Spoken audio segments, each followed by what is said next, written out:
Hey, what's going on, YouTube?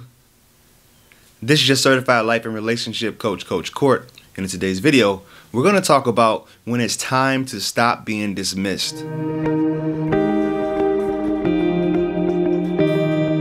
Thank you for sticking around.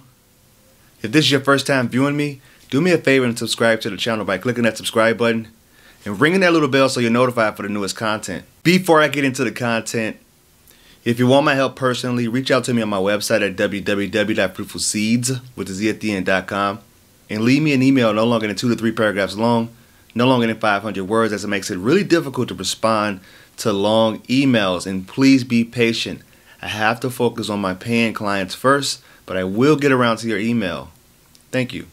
In today's video, I want to talk to you about when it's time to move on, when you see the signs, when you've seen enough of the signs that, hey, maybe I should just give up on this thing and start moving on, and to focus more on myself. But before I get into that, I want to go ahead and talk to you about an email that I received from one of my previous coaching clients. It's a success story, so I like sharing these, and I hope it's helpful for you guys if you're thinking of having a session with me. So he says, "Hey man, I'm doing well.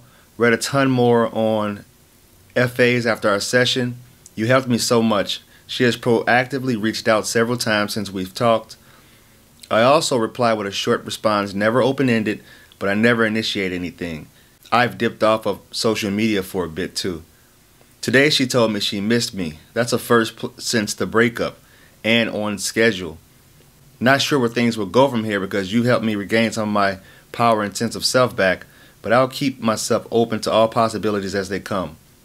We'll see what the future holds. I might hit you up for another session if I get stuck with the next steps. Thank you for everything." And thank you for reaching out. Thank you for your session. So a little bit of background about this guy. When he reached out, he was under the impression that his ex was dismissive avoidant. And when he got into his story and started telling me about some of the things that were going on, it kind of looked more like the fearful avoidance.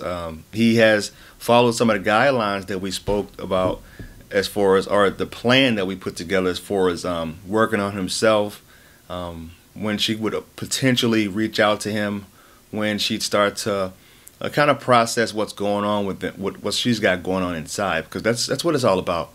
It's all about what they have going on inside. It has nothing to do with you. And the only thing you can do is step back and let the control go. Let them deal with whatever they're going through.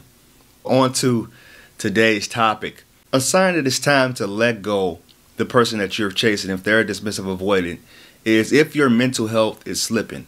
I'm a huge advocate for working on yourself, mental growth, protecting your own mental health. So if you are in a situation where you're just desperately trying to get somebody back and they're giving you no signs of hope, you're losing sleep, you're not eating well, you're not hanging out with your friends, it's a good sign that this thing for you is becoming more toxic, because you want the positives to outweigh the negatives in that relationship.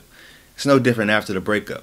If you take a list and write down all the positive things that this person brought into your life compared to the negative things, and you see that the power is, or the balance is way off, it's a good sign that this thing was never meant to work. And if you're anxious preoccupied, that's just simply your need to be in something taking over. You may not even be truly in love with this person. You may think you are.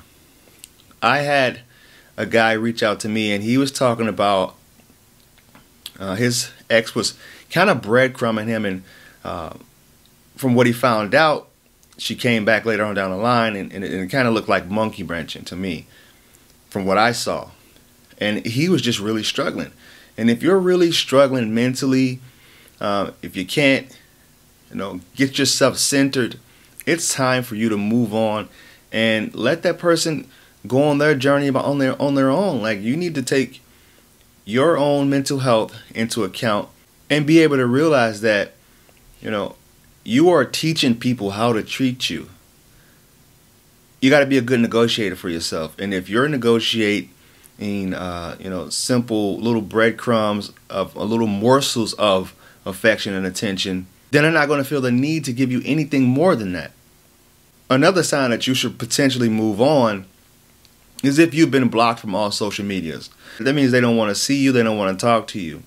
And we tend to kid ourselves and think like, oh, well, maybe she's just processing, or maybe he's just processing, he needs this time away from me. And we find it hard to shift our mindset off of that person potentially not coming back and potentially not wanting to be with us anymore.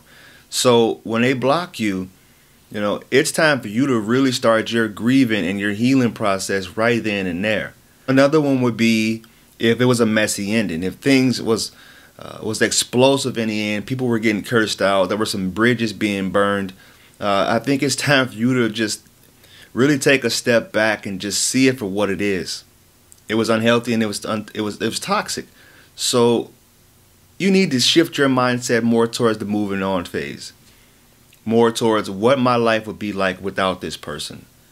Because if you have somebody that's blowing up on you or vice versa, that is poor communication skills. That is, being uncentered. If you were the one blowing up, then you really need to take a step back and realize that this isn't healthy behavior. If I'm with somebody that's bringing the worst out in me, I don't really like that. And I don't like the fact that somebody can drive me that far off of my center to where I get out of character that way. So you should start thinking about whether or not this person is right for you and whether you should just move on. The last one would be to understand just how long it's been since the breakup. If it's been longer than, I would say, 6 months, I think it's really time for you to move on. A lot of the times I tell my clients to wait 6 months before they start dating again anyway. So it gives you a lot of time to do some self-reflection, some healing.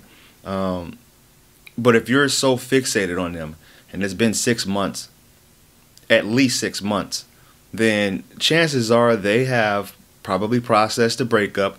They've probably, came to closure about this thing being over and not having a future. So it's important for you to do the same. It's important for you to set yourself a nice time frame on when it's time to move on. Of course, the length of the relationship does play a factor too. If you guys were together for only 3 or 4 months, there's no reason for you to wait 6 months to get back out there and to understand that it's time to move on. So if you found this video of any value, please like, comment, and share. Follow me on my other social media accounts. Twitter is Coach Court 2, Instagram is I Am Coach Court, and Facebook is I Am Coach Court. Thank you guys, and I will talk to you soon.